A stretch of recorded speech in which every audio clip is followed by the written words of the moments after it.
Phew. So we'll go back to the beginning. What is your kind of earliest memories of playing football as a youngster? So I would say, just in my area that I grew up, just, I mean, kicking like what we have, like soda bottles, with that would be the ball that we'd use for football. So, and that was bare feet. So we'd be playing with that, and you'd probably hope that you never hit the cover when you're probably striking on goal. But it was pretty much, yeah, playing on, and it was at that time it was like concrete, so you'd probably get a few burst toes and stuff like that. But I guess that helped some way or the other. So I think that would be probably one of them. And we also did when we could at random times get like a proper football, sometimes a flat one. We'd have like competitions where we'd do first to 100 keep ups. So that was also a thing that we did. And that's one of the things that I could remember just growing up and just always doing, really. yeah, so was football kind of the most popular sport out there? Yes, I would say that it will have to be between football and cricket. But for some reason people always gravitate towards that ball, and that's what, yeah, is actually the most popular sport in Yeah. Dominica. So in terms of was being a footballer always something you wanted to do, and kind of when did you see, oh, I'm good at this, I can give it a go and some sort of career out of it? So I've always liked active sports, always been like athletic. So I've been doing football, cricket, basketball, like whatever involves the ball and running, really. Yeah. And I think it was more my brother who actually saw the potential in me rather than myself. For me, it was just fun and games. It was enjoying myself. And he was the one who would, be give me the right technique. If I do something that wasn't proper, he'd correct it. I'm just thinking, well, I'm just playing, like, why he's so serious about it. So I think he was really the one who actually saw that and put things in place to nurture that, because even when he'd say like, okay, let's go, you could kick shots on me, let's see how many you score. So for me, it's a game, but for me, he's getting me into the habit of scoring goals. He's showing me the right technique, stuff like that. So I think he was really the one to do it, to kind of like guide me on that path. But I did enjoy playing all different sports with my friends, to be fair. I really made the decision, I should say, about high school, when we are looking at our career paths. From everybody thinking about what they're going to do, and I'm just thinking, oh, I don't think I want to be an accountant or like a businessman. I think I want to be a footballer. So at that point, I started to really like shift my mind from then on, just be like, yeah, I'm just going to do it. Yeah, so in terms of getting into, the football teams locally and stuff, I noticed you were at Bath Estate. What kind of level of football is that, would you say, in terms of the standard? How was that for you? Okay, yes. So interestingly enough, I actually started in another club, which is Yeah. actually Bathurst Ambassadors. That's the club who actually gave me my senior start to football in Dominica, to be fair. And it's amateur in Dominica. We it's not even semi-pro, it's amateur in Dominica. So the level would be, there's a lot of talented players, for sure. So you will come up against very technical, very fast players. But in terms of, I should say, in terms of structure and the actual marketing or development of a league, it's amateur based. But I got my real breakthrough again, Battered Ambassadors, who even at the age of 14, they gave me like my first set of senior experience, and my mother was very, very concerned and afraid for me getting injury and stuff like that, playing against grown men. And I stayed with them for a few years and have managed to score 36 games, goals, sorry, in 46 games. So I kind of started to turn a few heads then. And that is when I transitioned to Bath State, which was a more established club, I should say, in Dominica. Yeah. They played in the Premier Division. At the time, Bathrood was in First Division, which is a level. We don't have many divisions, so it was a level before Yeah. Premier. So I kind of got promoted, I should say, or I transitioned into Bath Estate, which is basically it's a river separating the two communities. So it was right next to me as well, and it's a place that I also did my youth career in. That's where we did my academies and even like in terms of what we call sweat, what you guys call a kickabout. Yeah. I would Yeah. do Yeah. that with the same guys from Bath Estate, Bathrood. So that's pretty much my area. So Yeah. Yeah. that's So, in terms of switching from both sides, was there much kind of difference in terms of obviously amateur and then that's kind of the top domestic league? How did you find adjusting to that? yeah. So in Bathrood, I came across more lower level players, I should say, just because you had most of the like national players and stuff like that playing at the Premier division. So it was definitely a step up. A lot bigger, stronger guys, faster guys, technical guys. So it was a step up. It was a lot of expectation as well because I was scoring a whole lot of goals in with Bathrood, and then obviously I was expected to transition across and do the same. So it was a steep learning curve, but I mean you have very good players. We had very good players in Bath Estate, so service was good, and I got to learn a lot in that time as well. Yeah. So in terms of going to through the setup of the national team, kind of what are your kind of early memories? Obviously, you switched national teams because originally you were in Montserrat, if I'm pronouncing it right, Yes. and switching it to Dominica. So Yes. what kind of how was that in the early stages of the youth? Um, So you went in under 17s and stuff like that. yeah, so one of my earliest memories would be actually my first game for Dominica. That was under 15 national team. I was the captain of the under 15s at that time. And our very first game, I can never forget that we played against St. Lucia in Trinidad. And we did a lot of training. We were properly prepared. I had some of the best players on the island. And we played against St. Lucia and we were down 3-0 at halftime.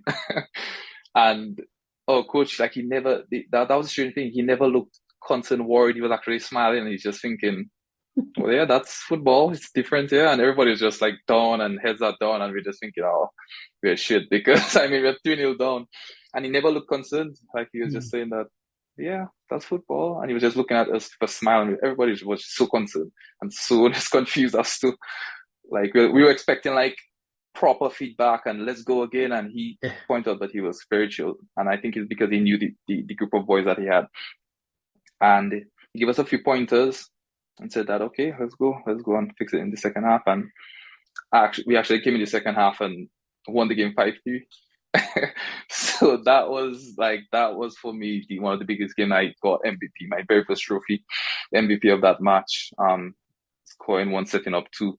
So it was a very good, that's one of my earliest memories, I should say. And in terms of Montserrat, Dominica, started with Dominica, so I did under 15s, under 17s, under 20, Olympic, under 21, 23s, and then senior team. But after the under 21s, I think I went to Montserrat. That's when I moved across. I went to be a police officer in Montserrat. So I left Dominica. I went to the Montserrat and I stayed there for like 3 years. And during that time, I played on the island, and due to like parental heritage and stuff like that in Montserrat, I was able to play, and because of my age as well, I did not reach the age. I think it was like 21 or 20. I can't remember, where I had to decide on which senior team that I would continue with.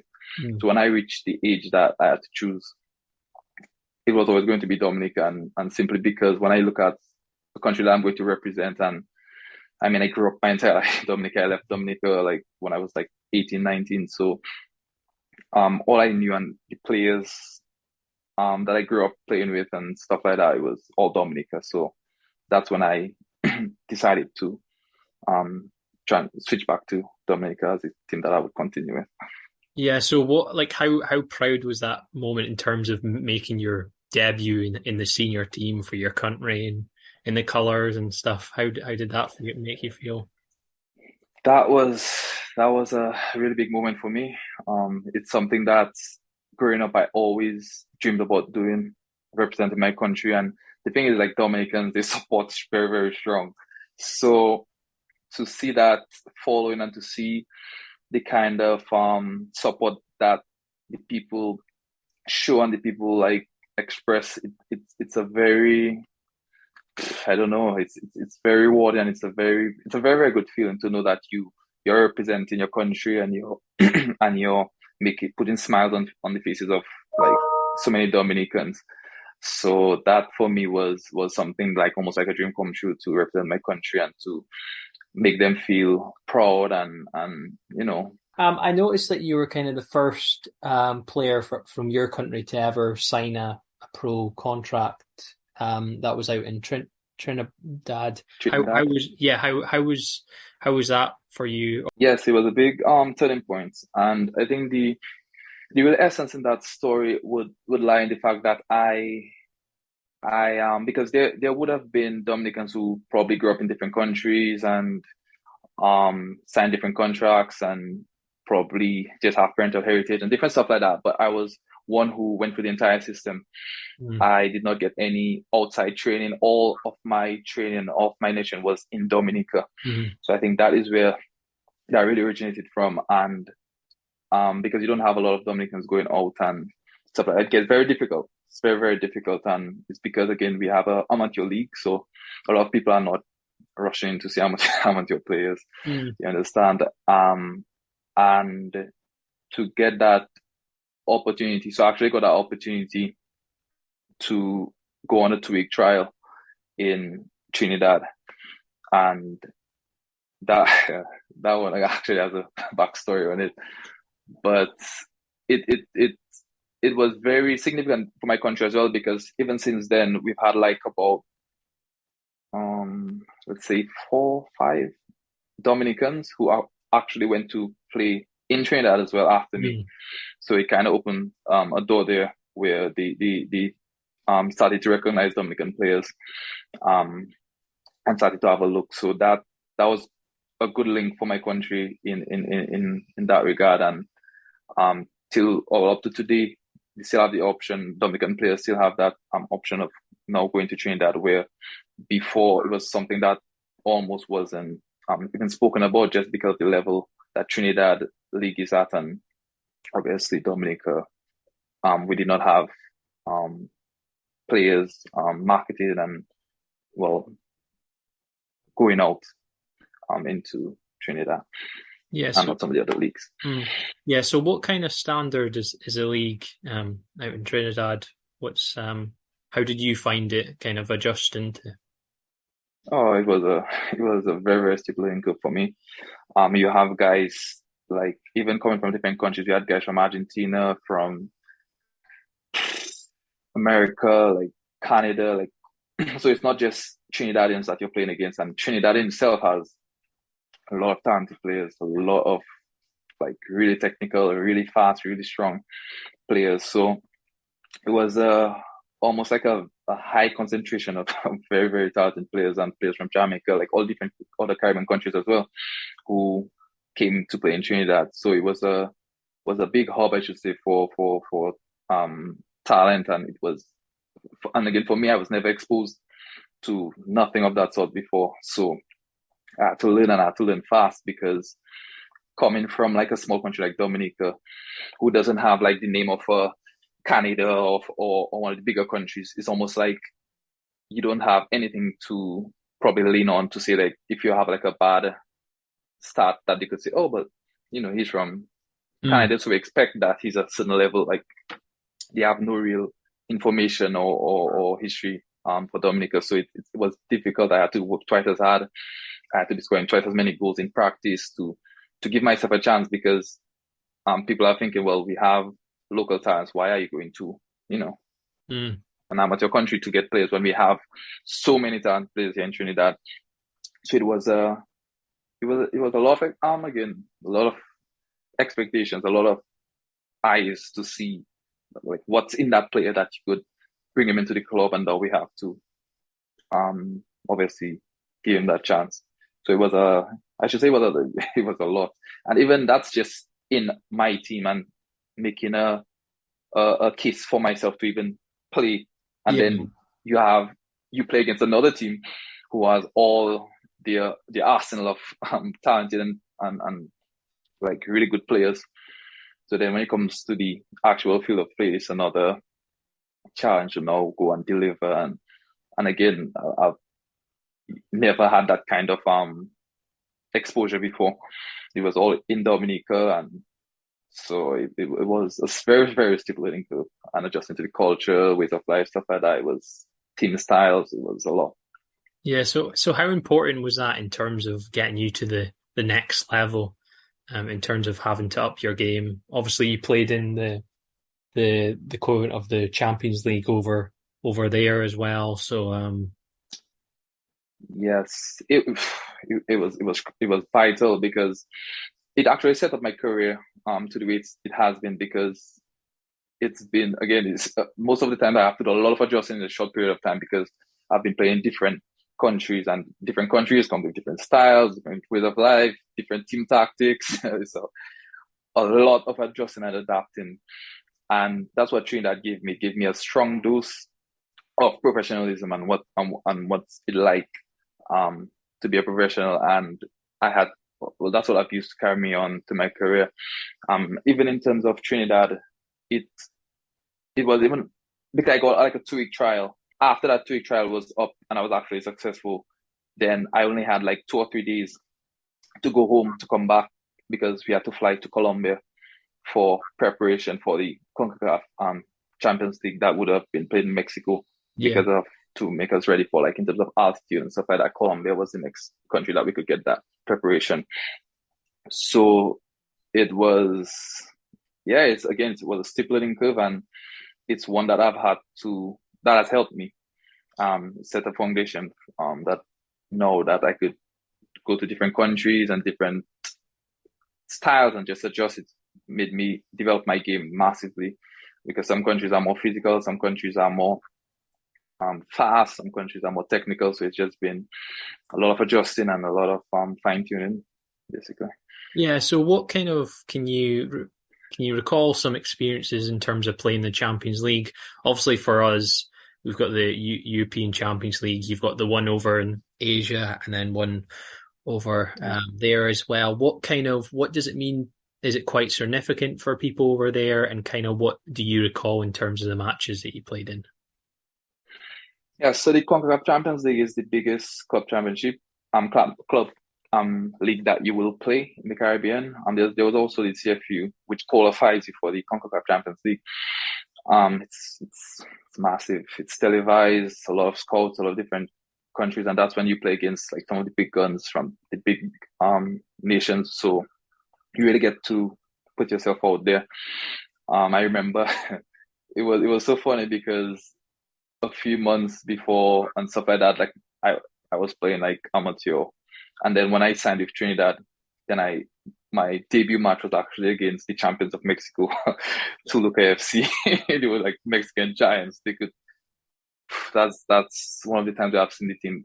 That's the closest I've seen a team passable like Spain. Like the ball was just constantly just slipping, and I remember being on the sidelines because I was substitute. And I was so nervous because I'm just thinking, like, there's no way I could actually go into that game and do anything like remotely close to what I'm seeing.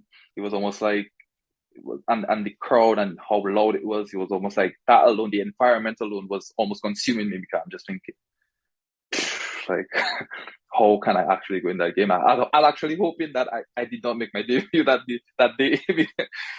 And 69 minutes, the coach, told me to warm up, and I'm just thinking, oh, it's happening. And then got me in, And I remember the first pass into me was a bad touch. And the guy closed me down in like half a second. Like, and I was just thinking, oh, it's going to be a long day because it was not good. Usually you want to come into a game, good first touch, confident, but that was not the case. I had a bad first touch and I was just thinking, yeah. And then just kept going and kept playing my game. It was a lot in my head. But it was something that I just had to do mentally and just stay in it. And we're just waiting for my chance because I don't know why, but I just felt I would have gotten a chance. I don't know why. I'm just waiting, and the ball came in from across and beat the defender, or slightly deflected of the defender's foot, and I had like a second to just adjust, and I just happened to be ready for that chance. And yeah, I just stuck it back through the keeper's leg, and that. If I don't like, even in the celebration, like I was so surprised because of how fast it happened that I literally was just stunned, and that's when I realized, oh, I scored, and then all the guys were like running, and that's when I even tried to celebrate, but I was basically just like so shocked and so surprised, like how fast it happened. So that yeah, that was really good, and I think that then propelled my career from there because before that. I was only known in Dominica. I had only made a name in Dominica. Yeah. But then my name kind of started to go about then. Obviously, everybody was trying to figure out like who is that player because we were down like 3-0. That was our only goal. And even in terms of like stats and history, like there are very few Caribbean players who have ever scored against a Mexican club in Mexico. Mm. So that was kind of like a talking point as well. So I think that was one of the areas that kind of like kicked up my career, I should say. Yeah. Was it quite being in Mexico? Obviously, that's home turf for them. Was it quite intimidating at times, or would you say was that the most intimidating atmosphere you've been played in? Well, at the time it was. Later on, I got a few more experiences, but at the time it was definitely because I've never been in a stadium that like of that capacity against like so many people, and even in terms of even our preparation, like it was several thousand feet over sea level, and that's the air is so thin there that we had to take lots of like supplements and stuff like that even before to raise our hemoglobin levels and different stuff like that. And then we had to go to Colombia for like 10 days to get accustomed to that kind of altitude, because I remember our first session in Colombia was literally a walking session. We had to just walk around the park on our first day. And even then, some guys got nosebleed. Like even at that point, that's how high it was and how intense it was. So I think even in terms of preparation, it was one that was very, very intimidating, and especially for myself, because these guys at least would have been playing at a high level in bigger crowds, or even like on CFU Club Championship, which was the step before. So they would have had some kind of exposure. But for me, I was just thrown into the deep end, and I was just seeing and learning and doing like stuff that I didn't see at no point in my life before. Mm-hmm. Yeah. So in terms of obviously you were there for quite a wee while, and then I was reading, I wasn't sure if I noticed that you were on trial out in America. Is that true? You were out there on trial? Yes, I did trial there as well, yeah. That actually came about when I went to Guyana. So I was in Trinidad for that 2 years, and then I went to a club in Guyana, at that time Slingers FC. And while there I was off to a good start. I think it was also another step in my career that I scored lots of goals in Guyana. And again, once you're scoring goals as a forward, like it gets out. And I remember there was a guy in Guyana, which I found was very, very unusual, because he basically was supporting another team. I think he was one of our rivals though at the time. But he always saw again my potential, and he saw that, oh wow, like I was a good player. And the fact that I was not from Guyana, I was even more surprised that he then told me that he had connections with a guy in Canada who was actually one of the all-time Hall of Famers, Alex Bunbury, and the guy from Guyana, Junior Forrester, he made the correct connection, and Alex was one of the guys who gave me that trial at Sporting Kansas.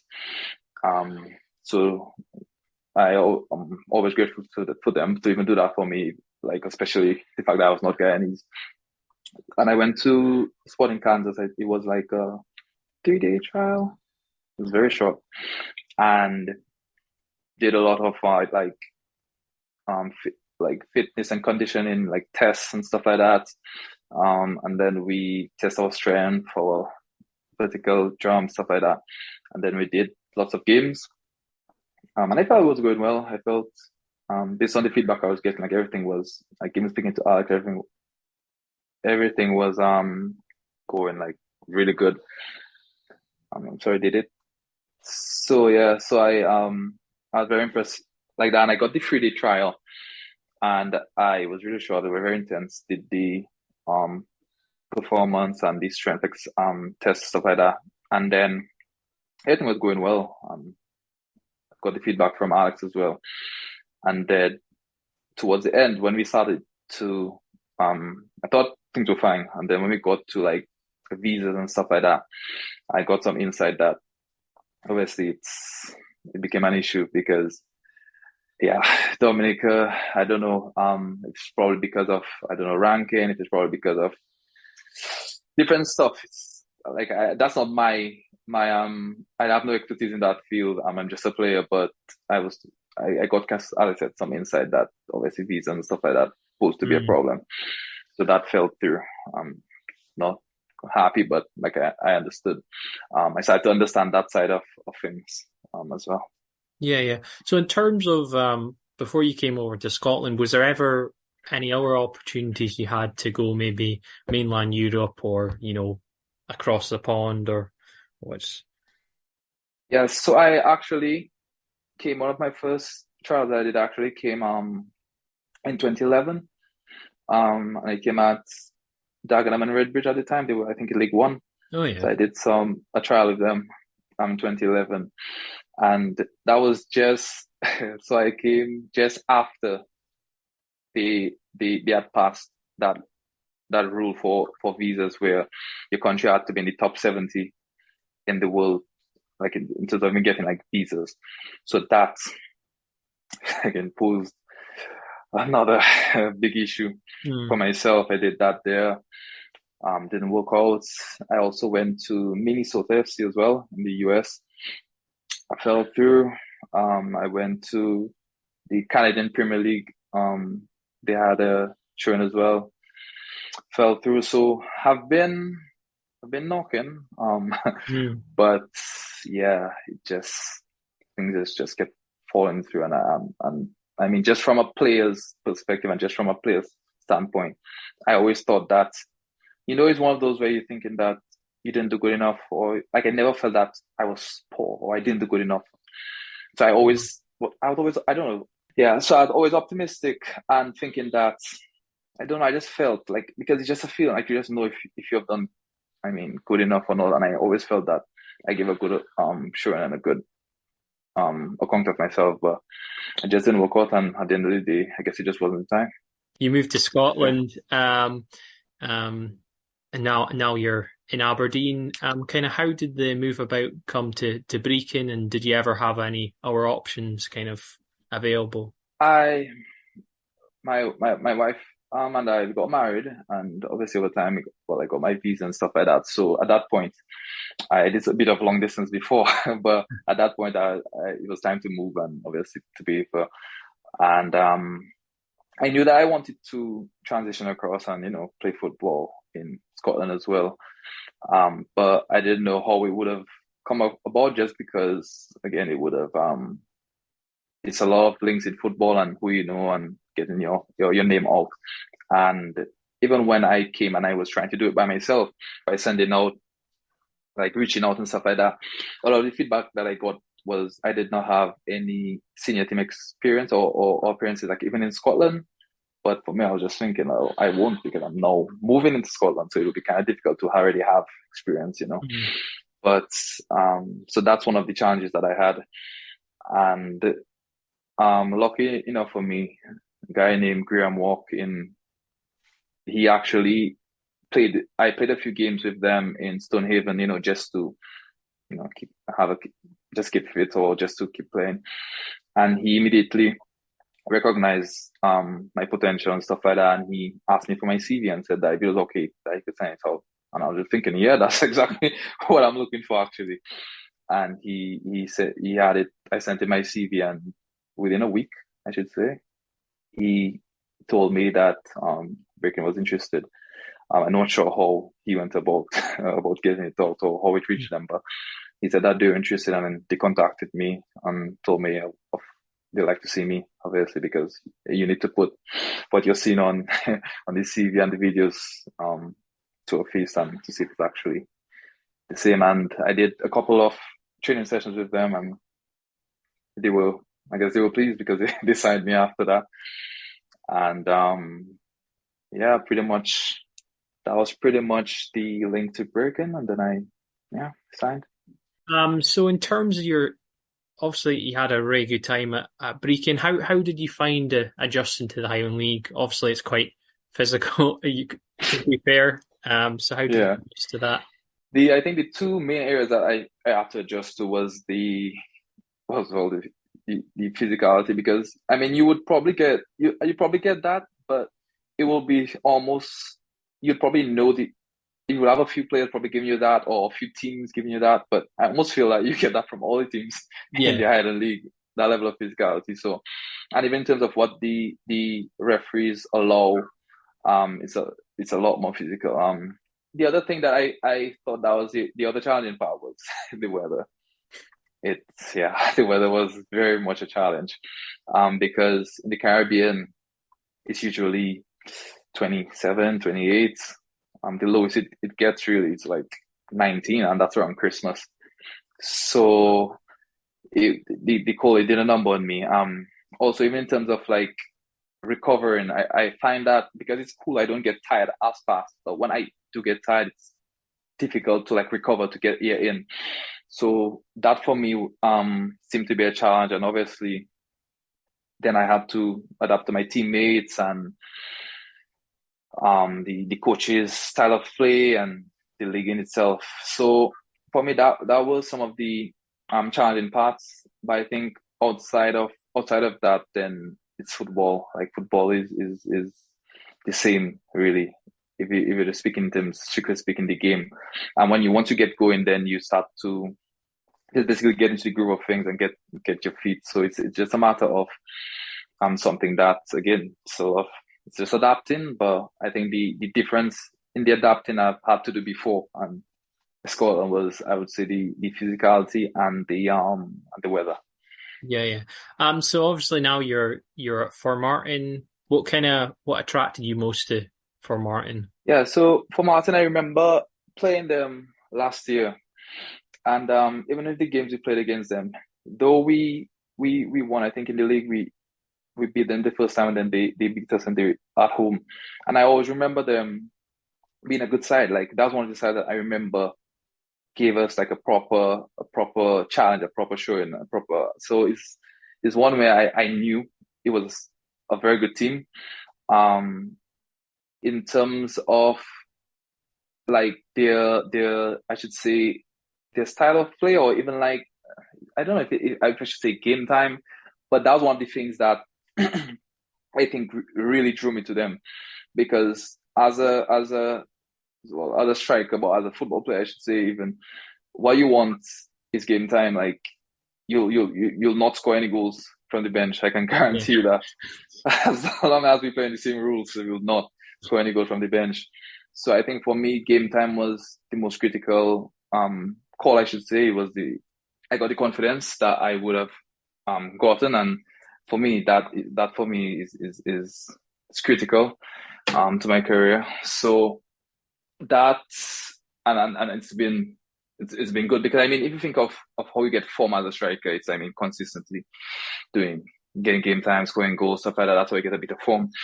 And also it's right next in my city, basically. It's in Aberdeen. So I didn't mention, but I have a baby on the way as Yeah. well. So having a club that's close, it's ideal for myself. So those are some of the things that I definitely took into consideration when I'm making the move. And yeah, because my time breaking was fantastic. I mean, the people, the experience, the players, like my fans, like it was a very, very good experience. And obviously I'll always be grateful that they took a chance with me, because again, lots of people were looking for experience, like guys who would have already have experience. And I mean, for them to take that chance with me, it was, for me, I that's something I'll never forget, because if they had not taken that chance, I'd probably still be, I don't know, maybe not, but I'd probably still be in a position where I'm looking for a club, or I don't know, I probably wouldn't have gotten the exposure that I got in my first season. And also for yourself in terms of getting game time, in terms of you for your national team as well. So that must be important. So it's not, when you go away for a national team, it's not like you're not match fit in terms of, preparation and stuff. Yes, that is something I actually thought to mention as well. That was actually one of the critical points as well, because I have to obviously go out to a national team, and I need to be match fit, and I need to be sharp, because it's not one where my name is going to get me over the line. Like, I still need to deliver. So that was also a very, very important part. Me retaining my selection in the national team, and me delivering for the national team, because I mean that for me is also very, very, like, very, very important part of my career as well. Yeah. So what are your kind of targets this year in terms of goals, or do you keep them to yourself and have them noted down somewhere and just wait and see at the end of the season? Oh, to be honest, I actually asked that earlier on, like before the season even started. And last season I got 13, so I just decided, like, you know what, I've gotten a bit of an understanding as to how the league works and whatnot. So I think I expect this season to be a better one. So I actually predicted, or my goal at least, is to get at least 20 this Yeah. season. So it's really about to high, and yeah, I'm well on my way. So I'm just need to keep fit and in form, and hopefully I should have that. Yeah, I was going to say so far so good. Yeah. I mean, So so far, so good. yeah. So Yeah, so far, so good. Yeah. if you get a game every game, like a goal every game, that's kind of Yeah, that's pretty much, yeah, what I'm looking at. But the how football goes, sometimes you're fine, and then sometimes you have that wee deep in form, and then you're go a few games. And that's the thing about, like, even that position as well. Like, you get confidence through scoring, but when you're not scoring, like, as the games are going, like, becoming a bit anxious. Your confidence starts to drop a bit. So that's mm, that's really important that I'm getting goals. yeah. In terms of the sort of players you're playing with Graham Rogers, various different players. Yes. What's kind of what do you think Formartine can do this season in terms of domestically, potential cups runs? Yeah, I think I have a very good chance. I genuinely think I have a very good chance, because when I actually went into the club, and I see the players that we have, and I see the level that everybody's at, I'm just, like, kind of thinking, how are they not in, like, how do they not get, like, better results, if you get what I mean, like, in terms of cups, in terms of I think they should definitely be getting more cups, or I don't know, finishing even high in the league, because there are some really, really talented players at Formartine, and not just talented players, like guys who work really hard as well, even off the ball. So for me, like, it's when you put hard work and you put talent together, like, you're onto something. So I really see very, very good things this season. And obviously, I mean, you can't really avoid things like injuries or form. Yeah. But I think that will be maybe our biggest challenges, yeah, I should say. Like obviously, I mean internally, because I think we have what it takes to have a proper go this season, in both league and cup. Yeah, yeah. And also you've got a chance of going on a Scottish Cup run, and that for yourself, that's putting you on a stage where you're facing teams who are from higher divisions potentially, and it kind of Yes, helps you with that. yes, that's definitely one of the areas as well that I mean the opportunities they lie, and it's just about basically getting the results. I mean, the more you get the results is it sets you up on a bigger stage, and I think that because there are lots of also young boys who are also looking, to blow up on the scene and to get their chance. So I think even as a club, it will be good to get into those positions, and it all starts with winning that next game, winning what's in front of you, basically. So Yeah. whether it's a team that you're expected to beat or a team that's expected to beat you, like it's basically getting past that game and giving a good performance, really. Yeah. So in terms of you, in terms of your career, what are kind of your ambitions in terms of, club football and also for your national team? What's your kind of wanting to achieve? Yes.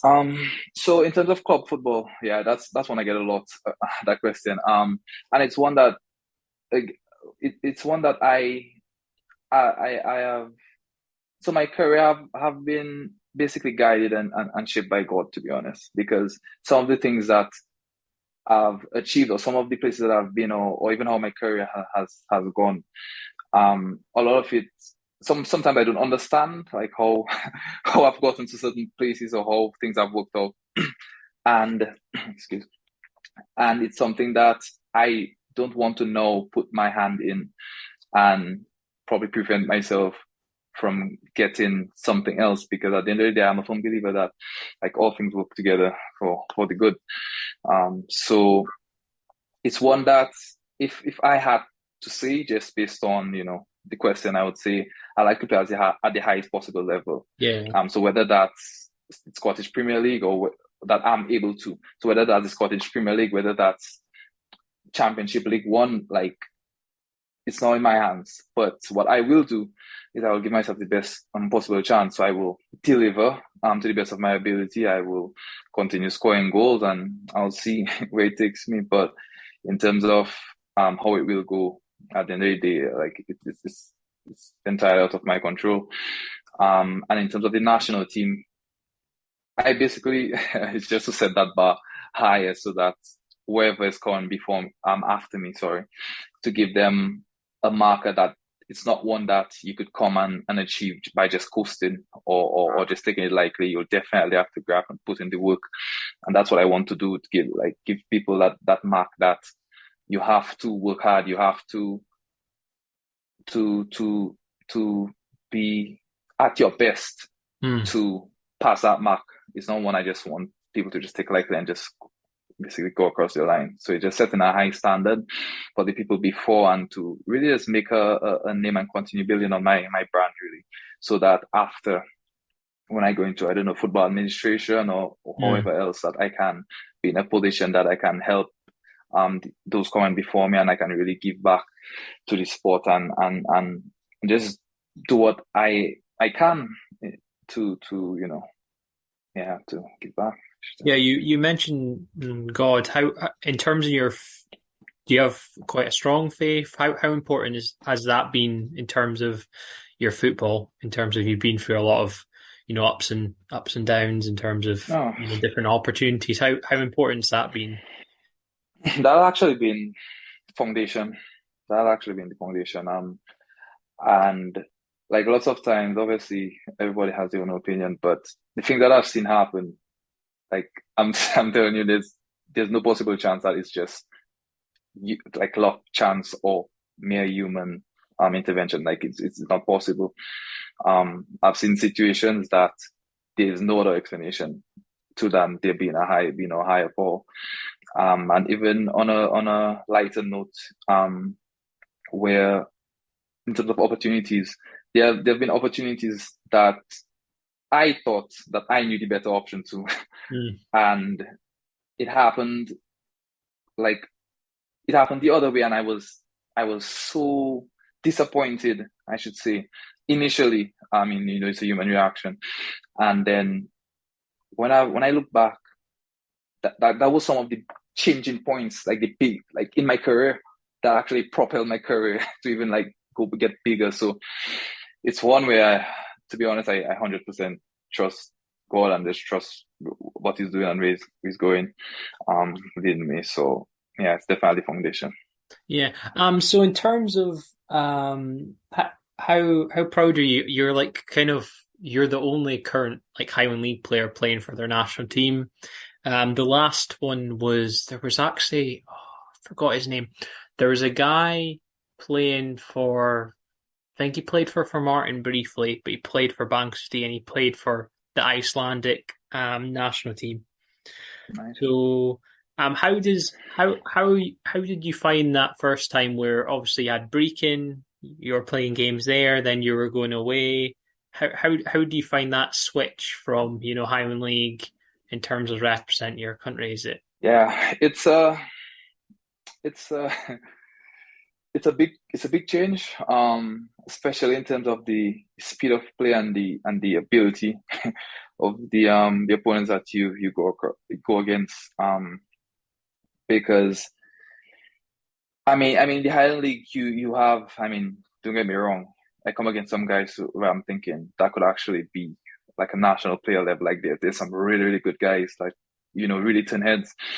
But I think the difference is you almost get 11 of those players when you're playing against like a national team. If you get what I'm saying, like the level, like it's right across the board.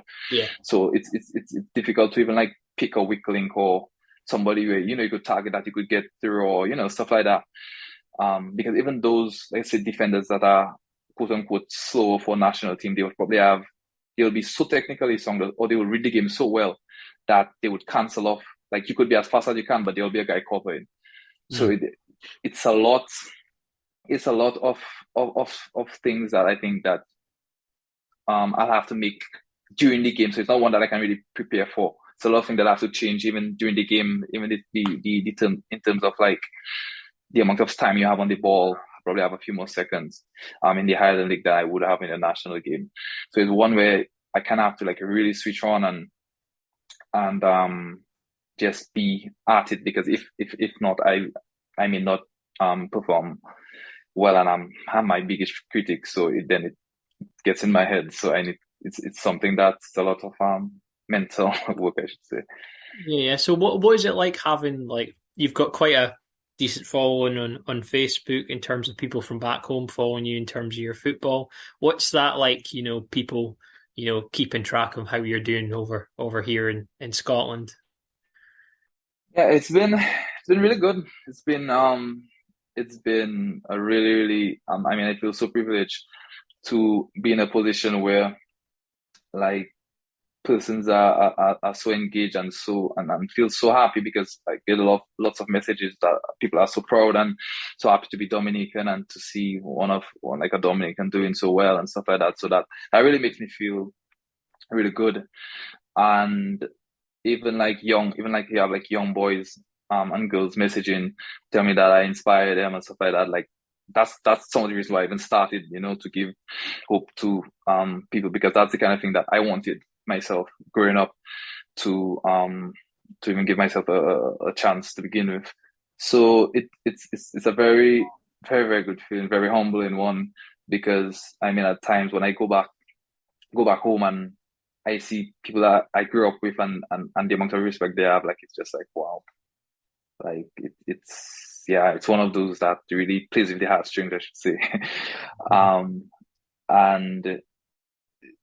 And yeah, I mean, it's a lot, because and that's how sports is. Like there's some, I can't remember who said that.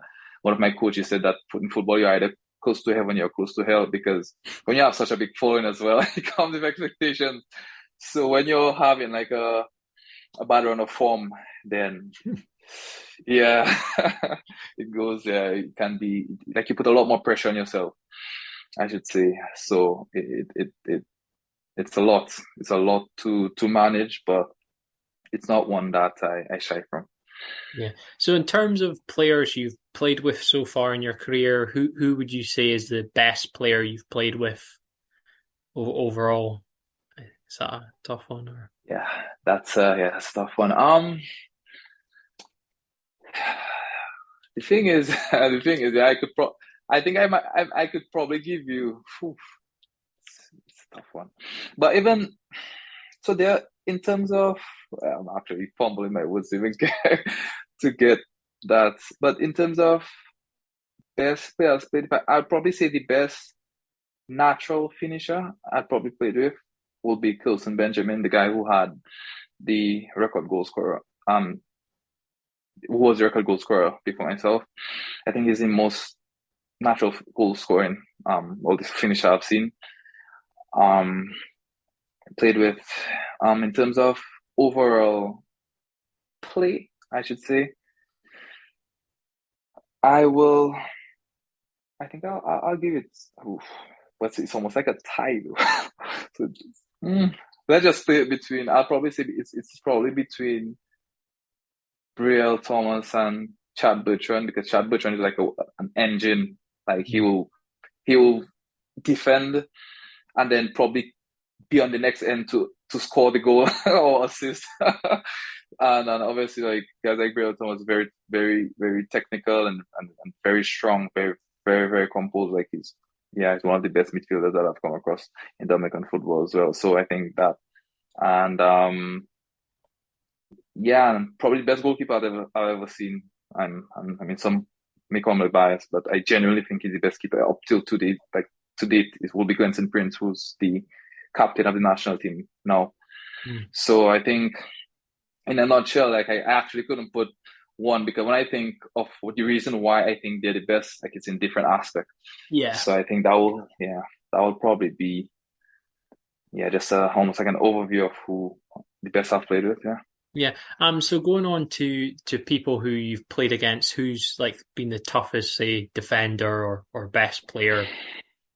Okay. I would say toughest. Well, the best I've probably played against, like generally in terms of overall play and everything, will be Alphonso Davies. Like he was on another level. I've never seen anything like it. And toughest I've played against, it might actually be that a guy from Canada. I think his name is Petrie. He was a center midfielder. But when I played against them the first time, it was 2015, I think. I think everywhere I turned, he was there. So I don't know if it was a man-marking situation or we just happened to be in the same place at the same time. But I literally could not get a touch on the ball. So I think in terms of, the guy probably went against, that was the toughest, was that Petrie guy from Canada. He was all over me. I barely got any touches. That's probably one of the games I got the least amount of touches in a game. So probably, that's the two that I can just pick off my head just now. Yeah, would you say they're the toughest national team you've faced, or have you faced our kind of teams that are? Yeah, I think, yes, I think it's fair to say that they were actually one of the toughest teams I've faced. I mean, notwithstanding of teams like Panama and even Nicaragua were really, really tough challenges, but I think I'll give them, the toughest I've faced. Tell us like a story in terms of your football that you've maybe not mentioned before. Obviously, we've spoken about so much stuff, but maybe like a brief, nice wee story about either your time, adjusting to Highland League or behind the scenes, kind of just to give insight. Yeah, I think I've never told anyone that before, but I think I have one of my football superstitions. Is that so I don't clean my clits, my football boots, okay, as long as I'm scoring. So no, it's kind of it's not in so much of a good shape. Of obviously since the start of this season, I've scored every game. So I actually looked at this one. I'm just thinking, oh, I think I might just clean them. But just superstition that it's not broken, don't don't fix it. So I think the next game that I don't score, I'll be happy to give them a proper wash. Yeah, But that's one of those. I was going to say, if say you score, say like you score, most of the season and most of the games, your boots are going to be minging. They're going to be disgusting. Oh, I wouldn't like to know oh, what's on them. Um, oh, definitely, yeah. So I mean, I'm not looking forward to not scoring, but at one point, I don't know, it's just a superstition. But I might, if it gets to that point, I might just have to break that because if it gets too bad. But yeah, that's definitely one of my football superstitions that uh, I just don't. I don't quit my boots when I'm on form. I just leave them, just let it be. Not uh, changing anything. For listening to the Highland podcast. Hope you can join me next time for another interesting interview